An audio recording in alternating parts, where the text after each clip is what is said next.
Hello everyone, good morning. তো আজকে আমরা যাচ্ছি ভোট দিতে। আর আমাদের ভোটের ডেট পড়েছিল 29 তারিখে। আর এটা জানো তো আমার শ্বশুর বাড়িতে ফার্স্ট টাইম ভোট দেওয়া। তো সকাল 7টা বাজে এখন। তো আমরা রেডি হয়ে গেছি, একটু তাড়াতাড়িই চলে যাচ্ছি, কারণ বেলার দিকে যত বেলা বাড়বে তত না ভিড় হবে, সেই জন্য আমরা অনেকটা তাড়াতাড়ি চলে যাচ্ছি। তো আজকে শাড়িটা জানো তো আমি নিজে নিজেই পরেছি, মোটামুটি ভালোই হয়েছে। তো এই দেখো ভোট দিয়ে কিন্তু আমরা চলে আসছি।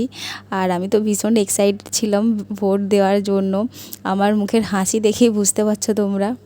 আমরা এইবারে তো থাকবো ভেবেছিলাম কিছুদিন, কিন্তু ওর কাজের জন্য থাকা তো হবে না। আমরা ওই 4-5 দিন হাতে নিয়েই এসেছিলাম, মেন ভোট দেওয়ার জন্যই আসা আরও। তো যাই হোক, এইখানে আর 2 দিন আছি, তারপরে আমরা চলে যাব আমার বাপের বাড়ি, কারণ আমার বাপের বাড়ি থেকেই আবার কটকের বাসে উঠব। আমরা যখন আসি কটক থেকে তখন আমার বাপের বাড়িতেই আমি আগে নামি, যেহেতু আমার বাপের বাড়ি আগে পড়ে সেই জন্য। তো আর যাইও যখন আমি মানে এখান থেকে কটকে, তখনও আমি বাপের বাড়ি হয়েই যাই, কারণ গাড়ির যে যাতায়াতের ব্যবস্থাটা আমার বাপের বাড়ি থেকে অনেকটাই সুবিধে সেই জন্য। আর আমার শ্বশুর বাড়িতে নদীর ওই পারে, তো এই পারে এসে আমাদেরকে তো ঘাটাল হয়ে বাসে উঠতে হয়। তো সেই জন্য আমাদের এদিকে যাতায়াতের সুবিধাটা অনেকটা, সেই জন্য।